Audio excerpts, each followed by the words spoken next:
Wow. Oh, okay.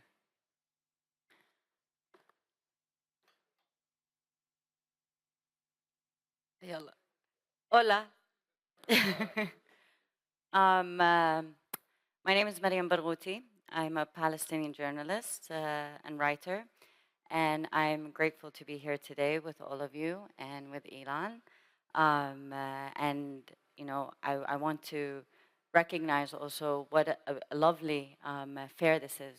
Fera Literal is really a moment of exploration and learning together and exchanging knowledge.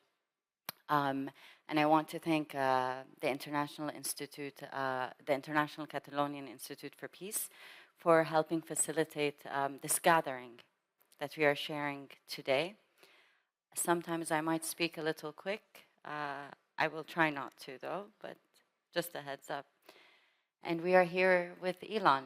Ilan, who is a historian and a social activist, as well as someone who I've seen to have broken boundaries in terms of what it means to explore, what it means to document history, what it means to call things as they are, and someone with a great sense of humor as well, I think. So I hope we can share that with you all today.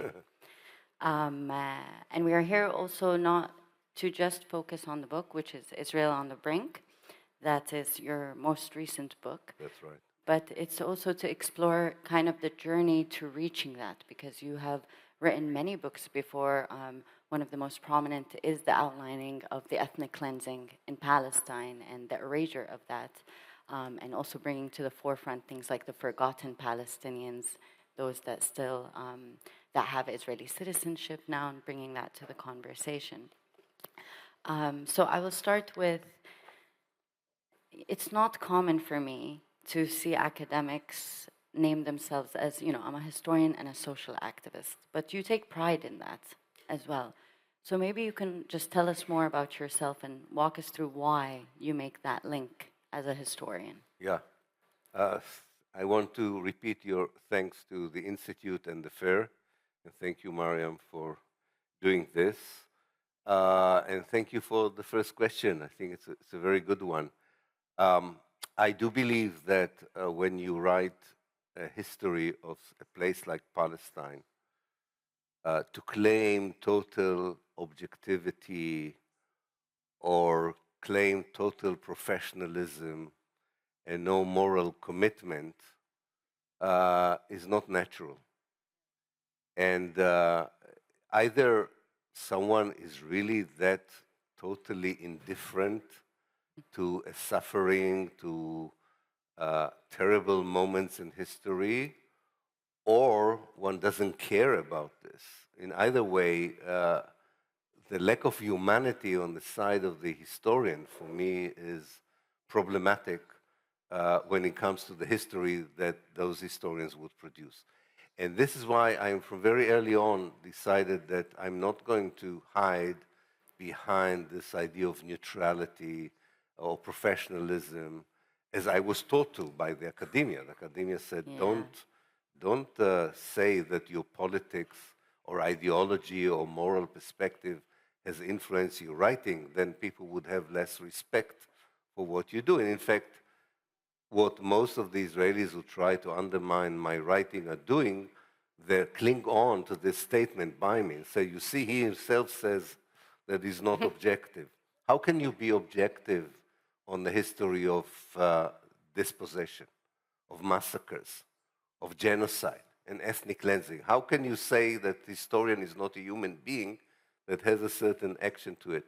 And therefore, I believe that there is a responsibility that comes with telling the story. And that responsibility is to make sure that people understand the relevance of the story to the reality of the present. And you can't do it just by claiming, professionalism. By saying, read my book, that's exactly what happened in 48. No. I think there needs to be a conversation why knowing what happened in 1948 helps us to understand why there is a genocide in Gaza today or ethnic cleansing in the West Bank. And therefore, definitely this is not the remit of just academic writing, this is the remit of activism. The connection between narration of the past, interpretation of the present, and working together for a better future. And you cannot say this is just purely academic. This is part of your personality, your commitment, and so on. I like that. You don't separate. You see the interplay and relationship in taking on those different roles. And I think that's important to also where I'm going to ask you now a bit more, this linking up, right? We tend to divorce things from each other and separate. And I see that also happen at the level of the separation of the West Bank and Gaza. Exactly. So there's a lot of knowledge, I think, that people have seen due to the mass slaughter of Palestinians in the tens of thousands and the near total destruction of Gaza in this genocide that is still ongoing. But to a lesser extent, is there knowledge of exactly what you said? There is ethnic cleansing also happening in the West Bank. Sorry. Sorry. But there is an ethnic cleansing happening in the West Bank and in Jerusalem. And it is also taking place with Palestinians with Israeli citizenship at different levels. So, I mean, the situation in the West Bank now is truly insane, right? Absolutely. I don't think there is a comprehension to what is happening. And there's a difficulty in accepting that there is an ethnic cleansing happening in the West Bank because we tend to compare it to Gaza. Yeah. Right? So I want you kind of to talk a bit about what you are seeing unravel in Palestine, but also to link it perhaps more in what is happening also in the psyche of Israeli society. Mm-hmm. Yeah, I think you're absolutely right. One of the terrible consequences of the Nakba of 48 was the fragmentation of the Palestinian to separate groups. And then the whole notion that the Americans have built after 1967 of the so-called peace process was already totally sidelining parts of Palestine that were not anymore part of the conversation as if they didn't exist. Mm-hmm. So suddenly Palestine became the West Bank and the Gaza Strip, not Haifa or the Nakab. Yeah. Not to mention the refugees. Yes. And then you have this new phase where you say, well, it's not about Gaza anymore. It's not just about the West Bank. And then it becomes, you shrink the West Bank to areas A, B, and C. So actually, when you talk about peace, you ask, what is the future of Area A, which is 19% of the West Bank? This fragmentation on the ground itself is also fragmentation in the concept, in our idea what is Palestine. And I think that while a lot of people, including myself, were not very enthusiastic by the fact that certain governments in the world now recognized Palestine, because we thought it recognizes a very small Bantustan-like Palestine, and we don't want that to be the future. Nonetheless, we understood that at the time that in this phase of the Zionist project, its main objective now, is to totally erase Palestine as a people, as a notion, as a country. Recognizing Palestine, even if in the minds of those who recognize it, it's a small part of the West Bank, it still makes it present, despite the effort of totally eliminating it. And I think that's the Israeli psyche right now, the Israeli political psyche, cultural psyche, ideological psyche is that after more than 120 years since the beginning of the Zionist project, they are reaching this crucial moment where they can really totally erase Palestine from the map. As I said, as people, as nation, as history. And I think that also explains the particular brutality in Gaza and in the West Bank. I mean, we all know the history of Israeli oppression, and we know that it included in the past war crimes and ethnic cleansing, but we all agree that the level of Israeli brutality, not only towards the Palestinians, as we've seen in the flotilla, also towards anyone who is in solidarity with the Palestinians, is unprecedented. Yeah. And the reason it's unprecedented because they really believe that it's now or never to really wipe out Palestine. Of course, they will not succeed because of Palestinian resistance and resilience and hopefully the regional and international reaction to it. But I think that that's where we are. And what it created, coming back to your point, the fragmentation, ironically, has disappeared because of this action. Because there's not one Palestinian in historical Palestine that is immune from Israeli brutality. In fact, there is not one person in greater Israel, so to speak, that is in solidarity with the Palestinian who is immune from that brutality. And as we know, you can be out in the international water and you are not going to be immune from the Israeli brutality. And it goes on and on to the brutality in Europe, in America, in other parts of the world. This is now the real face of the Zionist project that is exposed.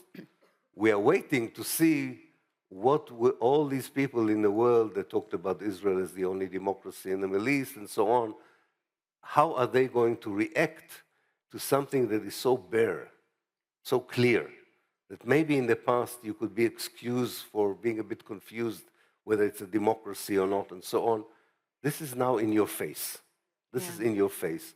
So how do you react when this is in your face? That's a big question, not for Palestinians, but for the world. For the world, yes. Yeah. I'm going to deviate a bit. Do you think that the world is ready or is able to absorb all this laying bare of this kind of brutality and violence? Because yes, it is being laid bare. And it does seem like the Israeli regime conceptualizes that it is a now or never situation. But as the world is witnessing all these things unravel, how do you see that reaction? And you know, we can delve into also at the diplomatic level, at the public level. How do you see that reaction? Well, I think we can go back a little bit to history and understand that actually the very essence of the Zionist project was to create a European Jewish state at the heart of the Arab world at the expense of the Palestinians because Europe was unable to deal with its racism towards its Jews. So it was a comfortable solution, is to say instead of making Europe a place where Jews can feel Europeans, let's help them build a European state instead of Palestine. And for that you needed a very powerful coalition. At the time you need an empire like Britain, Christian Zionists with their power, capitalists who thought that there was some benefit from that kind of project, and of course Jewish communities who bought into the fact that Jews can only be safe in a colonized Palestine. Now, this international coalition became even more powerful after the creation of the State of Israel, when the United States replaced Britain, and when multinational corporations that deal with arms, security, high-tech, even medical and pharmaceutical productions, all of that came to the fore as a very powerful economic, strategic, military coalition that sustained this imposition by force on Palestine of a Jewish European state. Now, the question is, what was the price that was paid by this imposition? We understand that when the price was Palestinian sacrifices or suffering, it was not enough to move the world. Right. When the price was people in Lebanon and in Syria who suffered from that, it was not enough to move the world. You know, right now, in this moment as we speak, there are 6 million people in the Middle East who are refugees because of Israel. 2 million in the Gaza Strip and the West Bank, 1 million in Lebanon, 3 million in Tehran. Now, will this international coalition, either for cynical political reasons or hopefully one day even for moral reasons, change its idea about this project? I do believe that in the long run, it will happen. Because not only because I hope that more moral consideration will enter the policies of governments in the future when engaging with questions like Palestine. But also, I think, for more cynical reasons, economically, strategically, domestically, maybe supporting Palestine would not be, supporting Israel, I'm sorry, would not be such a good idea. Right. We can see it in America. Look at the Democratic Party and the Republican Party. My hope in the longer term future, unfortunately not for tomorrow, is that there will be a change in American policy. And we all understand that the change in American policy is very crucial. It's not the only factor that will bring change, but no, undoubtedly it could be a game changer, as they say. So you look at the Democratic Party, it's moral issues. It's very clear that the next candidate, anyone who wants to be a candidate for the Democratic Party in the United States, unlike in the past, where such a person needed to show unconditional allegiance to Israel, now they have to show some sympathy to the Palestine question. Because they look at Mamdani, they look at the progressive members of Capitol Hill, and so on. Look at the Republican Party, not for moral issues, from an isolationist point of view, from an economic point of view. Israel, in their eyes, is not an asset anymore. It's a liability. So you have a combination in the international community, but it will take time. I always warn my friends because they say, oh, so you think tomorrow the genocide in Gaza would end, the ethnic cleansing in the West Bank would end? Say no, but I do believe, and this is not just stupid hopefulness, so to speak. It's really out of analysis that there are processes of change that would show a combination of moral consideration with more cynical, if you want, consideration that would make the Zionist project not viable anymore in the eyes of those who in the past made it possible. Right. And you needed an international coalition to make it possible. In fact, you needed a regional coalition to make it possible. And let's just bring a small example. It hasn't happened yet.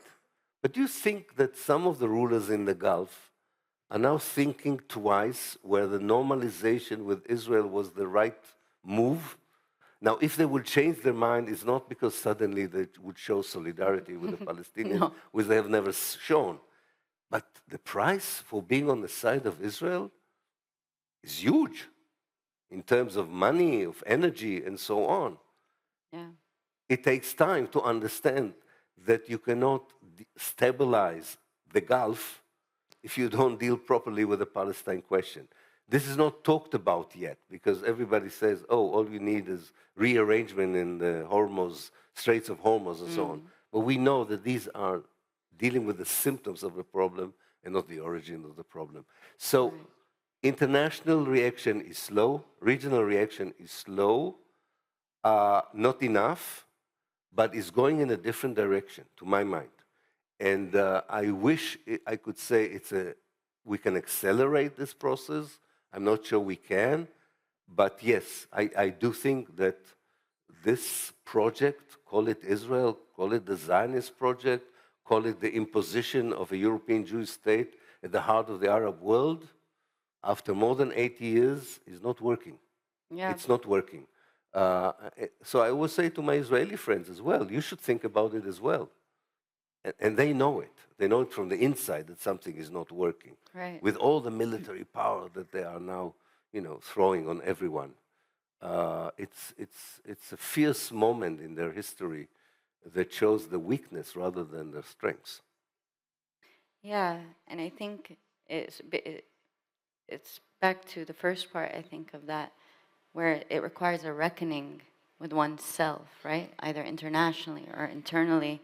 And it's slow. It is very, very slow. And sometimes I fear myself that when, as Palestinians, we understand, it's been nearly 8 decades. And before that, there was the British. We know change is slow. But for those coming into the movement recently, I often fear that when they don't see quick change, they fall into despair. And it brings us to kind of the redirection and where you're going, and you need to sit and think with yourself. And this book, everything you're saying is, Israel's more pragmatically thinking, it's more of a liability right now. So Israel is on the brink, right? And this is why or not why, this is how we've come to this book, and I want to know why. What the impulse was to write this book, because it's interesting and it's different. You're a historian, and this one not only just gives analysis, but it plays with a sense of the future. So I want you to kind of explain why did you do this? Well, there were two impulses for writing this book. Okay. First of all, I was annoyed by the fact that if you go to the mainstream media and you go to mainstream politics, even among people that I know are knowledgeable and have some sympathy, maybe even more than some sympathy, to the Palestinian suffering and the situation, still the main conversation is around peace, in inverted commas, two-state solution, peace is around the corner, all you need is good mediation from the outside and the two sides will find a way of living together. A conversation that in the last 50 years had nothing to do with the reality on the ground. And I thought I first want to say, this is the conversation you need to have. Even if you don't like these prospects of the end of Israel, this is the conversation you have to have. It doesn't matter whether you're hoping for it or you are afraid of it.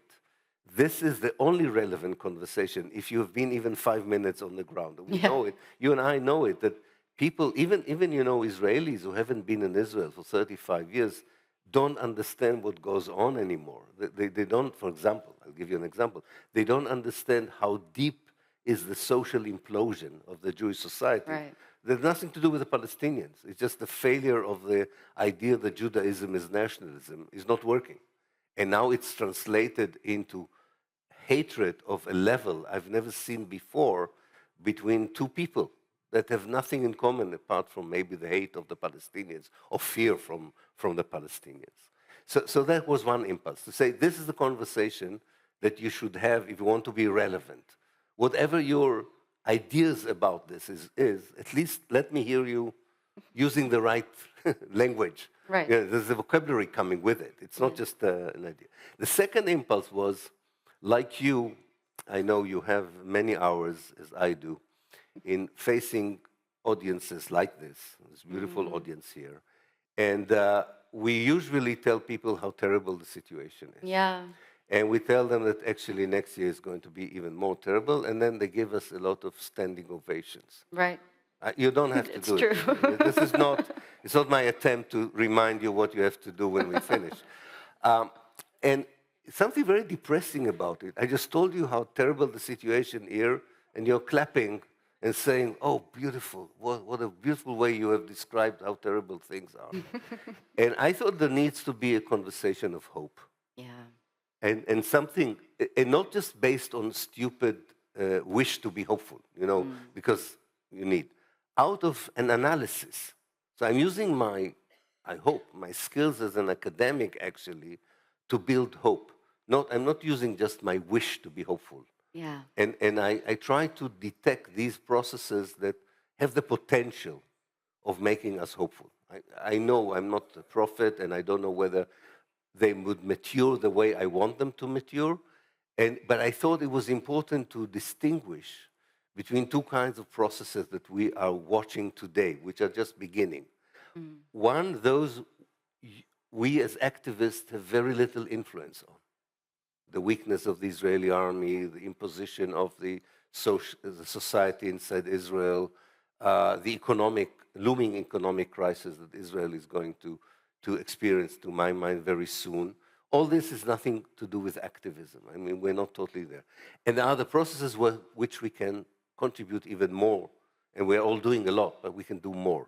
The isolation of Israel, the change in the Jewish communities around the world in their attitude to Zionism in Israel, the unification of the Palestinian effort, a more united Palestinian national movement with a clearer vision that would orientate us all in the driver's seat towards the future.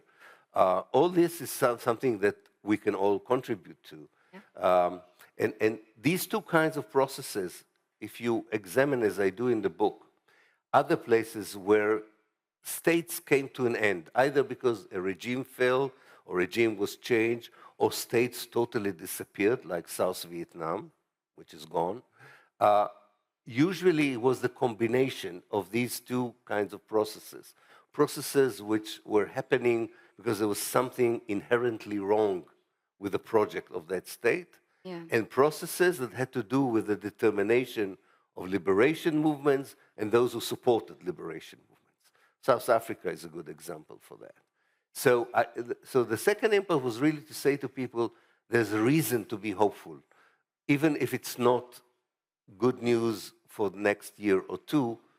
There's some, and you need to strategize to make that hope a reality in the future. Nice. And I like that because you move away from this reduction of hope as just a feeling you hold on to, and more as a trajectory, right, that we can move towards strategically, pragmatically. Exactly. And you outline it in the book, and there's a part where you do the 7 cognitive and mini revolutions, right, that have to happen inside of us so that we can transform. But you also say not just transform, that you have to collapse certain parts in order to emerge as new. Do you want to walk us through some of these? Yeah, definitely. Yes. Yeah, definitely. I think that we're talking about actually questions that we can already answer, that we usually don't answer them because they're not on the table by those who are running the agenda. The questions themselves. The question themselves, yeah. For example, if you look at the mainstream media in the West, the question is who would recognize Palestine as a state and who still supports the two-state solution? Yeah. Two totally irrelevant questions to the reality on the ground. I say, for example, not necessarily in the order of its importance, because I think they're all important. What would be the future of 8 million Jews in a decolonized Palestine? It's a very important question to answer. They cannot be a Zionist community, because otherwise it will not be a decolonized Palestine, Exactly. right? So, and I looked and I saw that some Palestinians were already thinking about it. I understand it's not an urgent issue for the Palestinians right now, but nonetheless, I think it's a question that has to be answered. Secondly, we talk about the right of return as a sacred Palestinian right, without which there is no hope for decolonization. What does it mean? How do we implement the right of return? We're talking about not just small settlements in the West Bank, we have whole cities that Israel has built in '67. What will be the future of these cities? Can we learn from history how you decolonize not just people, but also spaces in a way that makes you able to build something new in the future? We have the whole issue of the Palestinians inside Israel, who for years thought they could play in both political fields. They could be part of Israeli politics, they could be part of Palestinian politics. The end result was Israeli politics doesn't take them seriously, and Palestinian politics doesn't take them seriously. And they are very important. These are 2 million Palestinians, probably the only Palestinians who know Israelis not as settlers and soldiers. Can they reconnect to the Palestinian political scene and give up the unnecessary, irrelevant role that they're playing within Israeli politics? I'm not going to make the decision for them. I'm just saying it's a revolution. You have to think about it. Then you have, of course, the Jewish connection in the world to Zionism. Israel uses anti-Semitism, using Jewish presence in the world as justification for the colonization of Palestine, for the dispossession of the Palestinians. Can we unpack it? Can we challenge it? Can we say this has nothing to do with anti-Semitism? That Israel is not a Jewish state. It's a Zionist state, and that's not the same thing. You have also the whole issue of the connection to military industries. How much can we tolerate the fact that there is a state that operates as a test field for the new kind of weapons, and makes a lot of money because it's probably the only state that experiments with the new weapons on real people, the Palestinians and Lebanese now as well. So can we show that there is a need to rethink about this kind of ideas? And of course, the whole essence of politics. We know that politicians, especially in the West, but also in non-Western countries, are not taking any responsibility for the situation in Palestine, believing it doesn't concern them. But it shows that their overall attitude to anything that should concern them. They're concerned with their careers. They're not concerned with the issues that they were supposed to defend. So we need a revolution in the essence of politics as well. Not to mention, of course, the Arab world that has rulers and not leaders. And we want to see a change there that reflects what people want and not what rulers are aspiring to. I'm talking about a revolution which would probably rectify one of the most important achievements of the Zionist movement, which was ceding Palestine from the Arab world, culturally, organically, economically, in any aspect of life.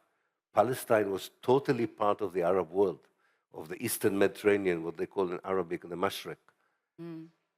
There is no way of changing the reality if you don't reconnect Palestine to its organic place. Its organic place is not in Europe. Its organic place is in the Eastern Mediterranean, which is part of the Arab world, part of its problems and part of its solutions as well. So I think all these are the kinds of revolutions in thinking of what are the items on our agenda that we should talk about, even if we don't right now agree, every one of us, what is the best way of dealing with it.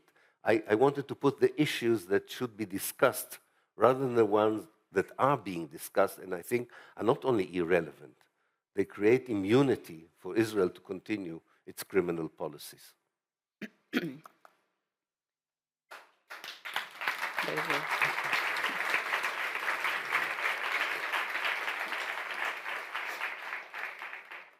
And I think that's really important as well because, you know, it's there. I would add actually to some of the questions you posed as well, and perhaps amend some, but it is important in a sense that we can at least begin to think of how to create the spaces to have these conversations. You know, as Palestinians, you recognize this, I know this. We're fragmented, we're unable to reach each other. The experience in Gaza is different than the West Bank, even though it's from the same perpetrator, but it's different. So the way we relate has constantly been a point of negotiation with each other. So it allows for creating that and to create space for, I really think, the world that needs to answer for itself. What do you do with the military industrial complex? Why do we allow warlords to continue declaring political trajectory and moving through it violently? But I also think the really important question here as well for Palestinians and for the Jewish community, mostly the Zionists right now in Israel, but it's that, yeah, what are we going to do? What does accountability for us look like? How are we moving with reparations? And it allows these questions also further open the door to look at some answers that have been posed, right? So, yes, what do we do with the cities? There's Salman Abu Sitteh, who had written The Return Journey, and we have these Palestinians that have been mulling over possible scenarios of this to unravel, and this is the time to start looking at it and saying, okay, what do we have? What do we want? How can we do it? And this is important.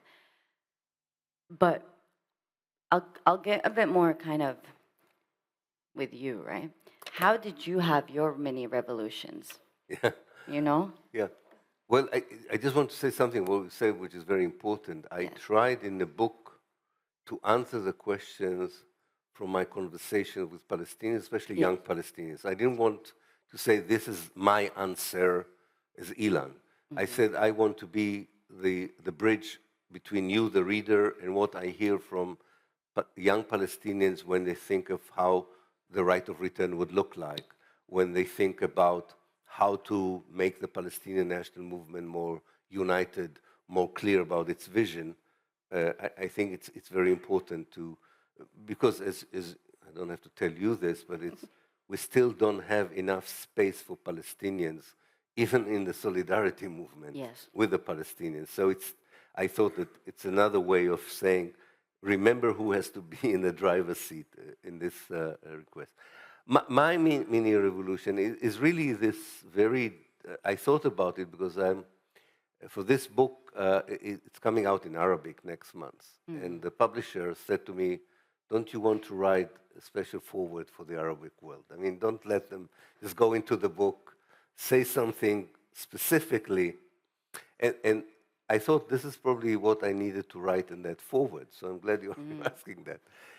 And I thought I wanted to explain to someone who sits in Riyadh or Damascus or Baghdad to say, you see, I was born into two places, which not everybody can say. Maybe in Catalonia you will understand what I'm talking about, right? Yeah, maybe it's a good place to talk about. I was born into a country and I was born into a state. The country is Palestine, the state is Israel. Now, until I'm 18, I see no problem with it. I mean, the country and the state are the same. They're both called Israel. Right. What happens when you discover actually the country is not Israel? The country is Palestine, the state of Israel. And then what happens when you have a problem with the state, but you still have a lot of love for the country because you were born there? It makes sense, right? I mean, you're born in a place, it's part of you, whether it doesn't matter in what situation you were born. So how do you navigate between a growing love for the country and it's the people who were there, you know, the original people, indigenous, and your continued anger at the state, not just because of what it was doing, but because it was doing that in your name. And how do you do this? Now, I know from a lot of Jewish friends who are in a similar position said, and I understand it, and a lot of Palestinians usually ask me, why didn't I take this choice? So leave. Okay, so leave. And you know, some people did it, yeah. And I felt, yes, I thought it was the easy way out. It was not the difficult way out, leaving. Not to mention the fact that because of that contradiction, I suddenly found a reference group in Israel that has a similar problem, which I wasn't aware of, which was the 48 Arabs, the Palestinian minority in Israel. And I tried everything. I joined every political party that they had. Then I became consensual. I said I don't have any party affiliation. But then I felt they also have not solved this issue entirely. You know, and as you said, every Palestinian, although they suffer from the same perpetrator, have different ways of dealing with it. So I felt actually the 48 Arab way is not my way. It's something, and this is an ongoing search. It's an ongoing search. I tried to leave and then I came back. I felt very committed to people there. I know I cannot do much from the inside, and yet I know being at the inside is important for me. So for me, the revolution, if you want, was the Rubicon, this river that you cross, and you don't look back. You say, I'm okay. I'm at peace with myself. Being an anti-Zionist activist who still is able to go back, as long as they allow me, who is still very connected to the Palestinian community, especially inside.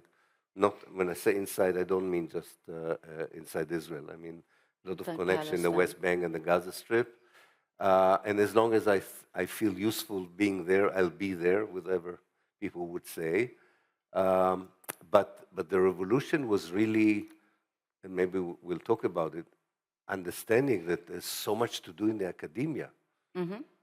There's so much to do in academia, and the moment I realized it, I established the first ever Center for Palestine Studies in a university in the West. I was the first one to do it in 2007. Now there are 8 such centers, but I was the first one who understood. I think I understood that you need a safe space in the Western academia in particular, especially in the European academia, for students who want to be academics to focus on Palestine, and do it without fear of being censored, accused of being anti-Semitic, Holocaust deniers, and so on.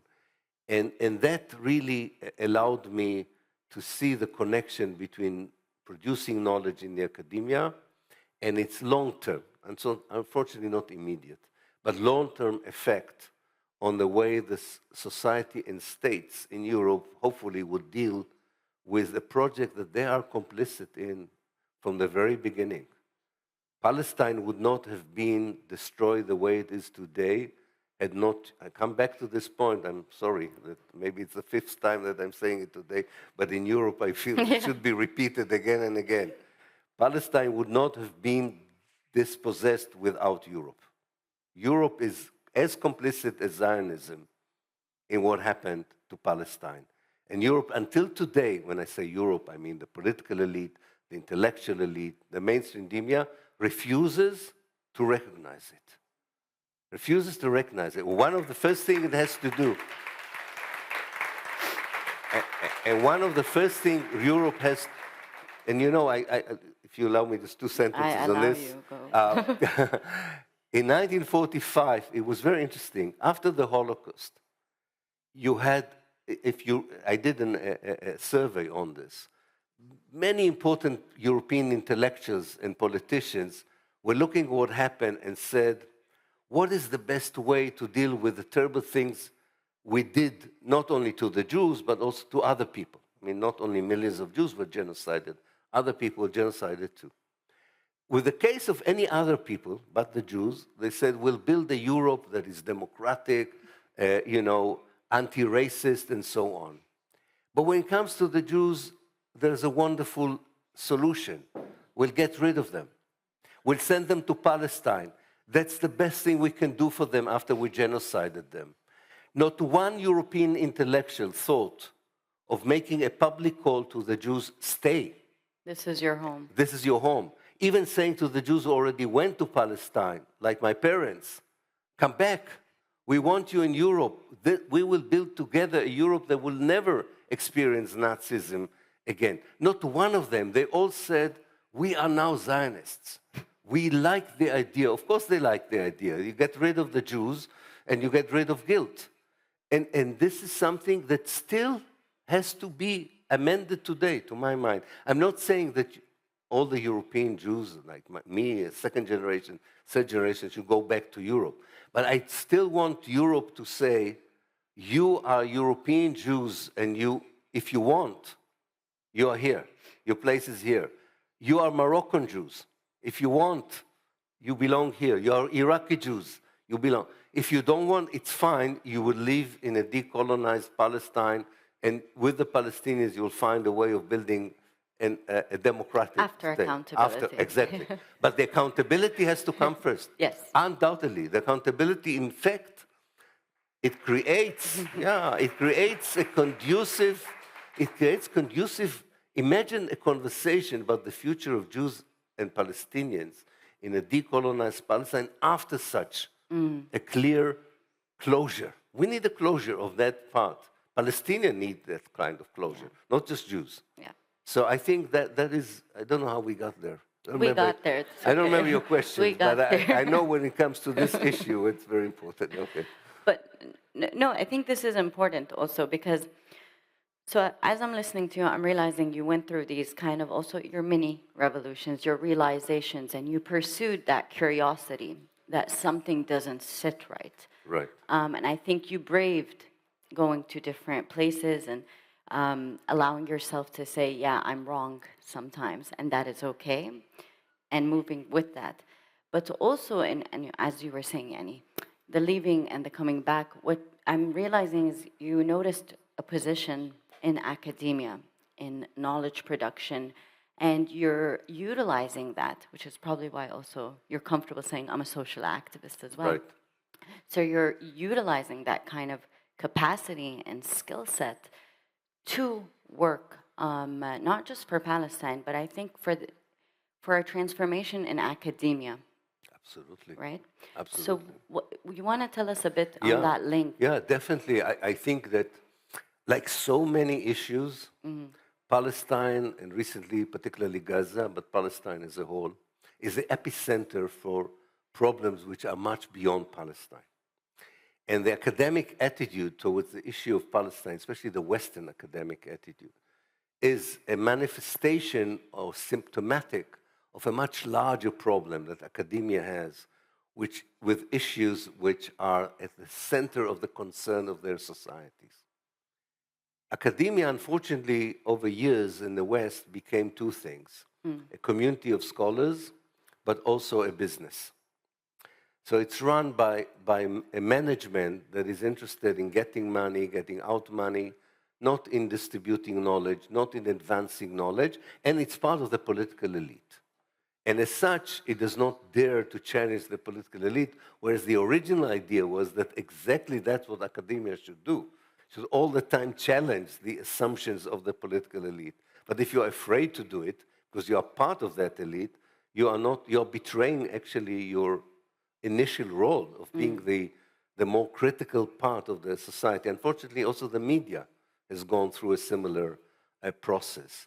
And I think what we are trying to do in academia now is to reassert our role as people that were once recognized as experts on certain issues that can help political elites to make decisions.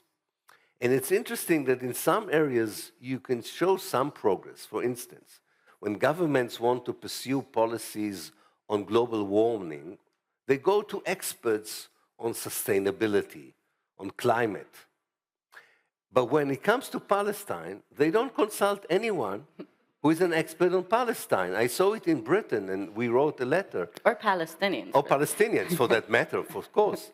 Neither Palestinians nor experts on Palestine.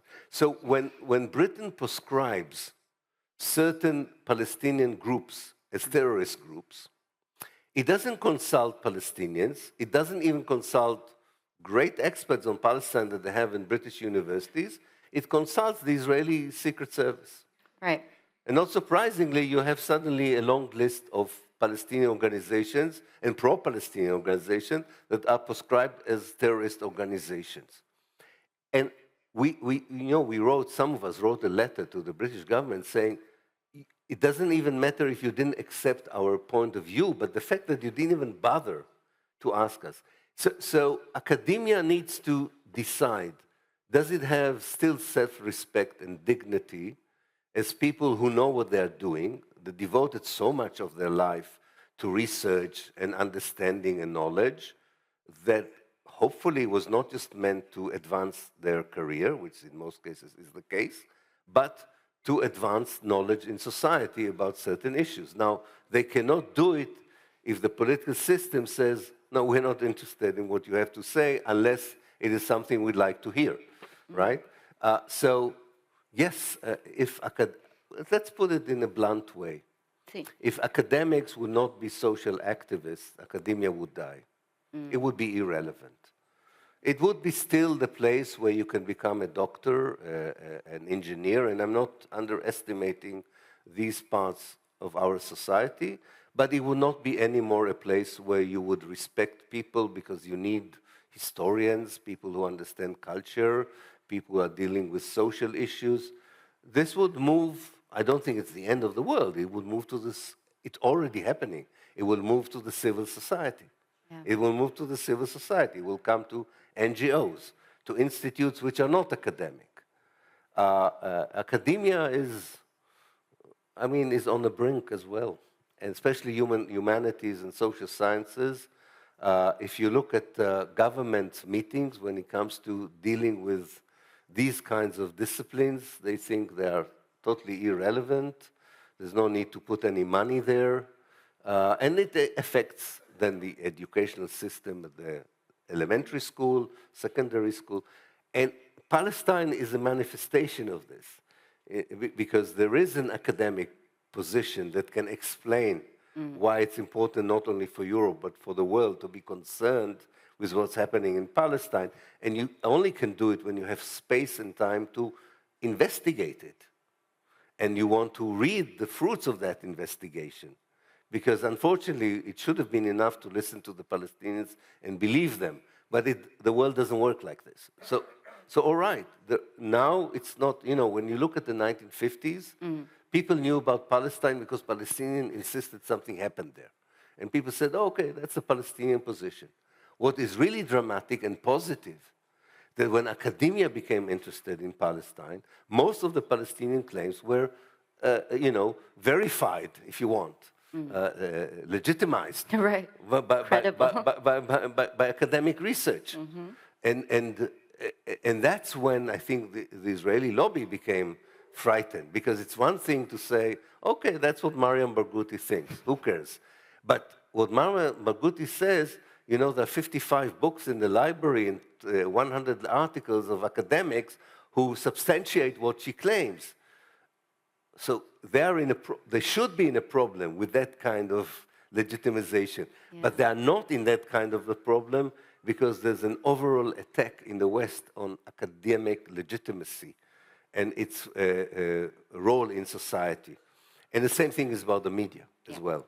And unfortunately, both in the case, and I know there are journalists here, so it's not about you, academic courage and media courage is an oxymoron. Yeah. Unfortunately. It's true, and they do link, and we struggle, and it's, I work in media, and even now I see journalists, I say, how can we borrow from the different sectors or spheres? Why don't, journalists that report on Palestine, I would say pick up a book. You will be able to contextualize for your audience what is happening. And there's kind of this refusal, but this is also why I do think, and it is unfortunate, but again, it is how the world works, but I struggle with, oh, you're just a Palestinian. Are you even that credible? And then it's like, Ilan. Oh, well, Ilan said it.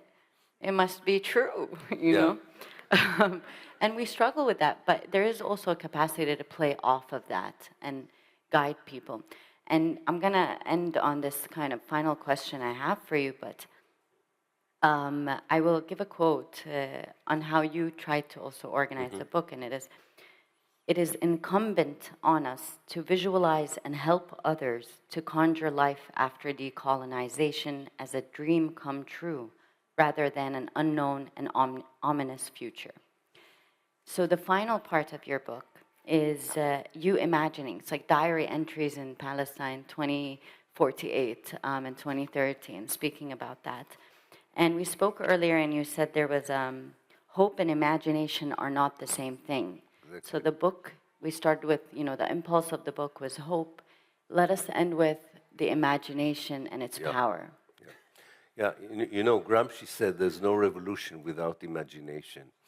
And I thought about it, that the difference between hope and imagination is that you are unpacking how do you get to the moment where you think, and in my case, I think a lot of Palestinians think in the same way, Palestine will look like a place you want to be in, that is beyond all the suffering, the colonization, and so on. Not only how it would look in 2048, but how do you get into it? What are the stations? Imagined, of course, stations, because they haven't happened yet, but realistic stations, not stations that have no relevance to what's happening. So I thought that this was an important exercise first for myself, but I thought also for others. And I got so many reactions where people telling me, we imagine it a bit differently, but not that far from what you are talking about. And I think that it really helps to answer some of the questions that I put in the book about what we call the mini revolution. So I'll give just one example, I think, which shows why it's important to try and imagine things. In the book, it's a diary by someone like me who is in Haifa, very old, probably older than my doctors think that I will ever be, but doesn't matter. And I sit there and I talk to my grandchildren, and they ask me, what happened to some of the Jews who were our neighbors in Haifa? They left. And I said, yes, they didn't want to live in a non-apartheid state. They were worried. They were afraid. And I tell them, but we always thought this is not good enough reason not to bring down apartheid. which is similar to some of the white people in South Africa who felt they cannot live in a post-apartheid South Africa. Some of them came to the West Bank to continue and experience apartheid elsewhere. And I think that kind of conversation helped me to understand exactly what is going to happen, undoubtedly what's going to happen. I know the Jews of Israel. If hopefully, inshallah, we will succeed liberating Palestine, making it free from the river to the sea, then quite a few number of Jews would feel this is not safe for them and so on. I would sympathize with their fear, but I would not allow it to be a precondition for moving forward. And you can only understand this dynamic, I feel, when you are imagining it. Or I imagine how people would go back to their villages and cities when you cannot find anymore the house of your grandfather, especially in 2048. God knows, I mean, how much ruination there will be. And yet, you can feel that maybe I bought a house which is next door to where I used to live. I used Salman Abu Sitta, you mentioned him. Maybe I leased the house to the person who was still there. I didn't kick them out. But now I'm owning the house, although they can stay there, but the house now belongs to me. You don't get to these details in an academic work because it's not based on facts. But you need the details for strategizing. You can't remain in the level of sound bites and slogans. You have to show people this is, A, it happened before, and B, it's realistic, and C, it's just. One important issue I want in this book and I know Palestinians it's important for them, is the whole idea of restorative justice. You don't just move, that's my criticism of some of the Israelis who even support the one state. As if you wake up in the morning, it's okay, now we are all kissing cousins. We're all kissing cousins. No, there's a price to be paid. There is accountability, there is a truth and reconciliation, like commission, doesn't have to be the same, where you do bring to justice criminals, you do absolve others, you do create what we call restorative justice to make sure that injustice does not continue. We don't want economic injustice that continues in South Africa to continue. All these issues, you don't have to agree with each other, but my great desire of this book is, let's make this the conversation. We don't have to agree about everything, but we have to say, this is now what we are talking about. How would Palestine be actually decolonized, de-Zionized, and what would come instead of it?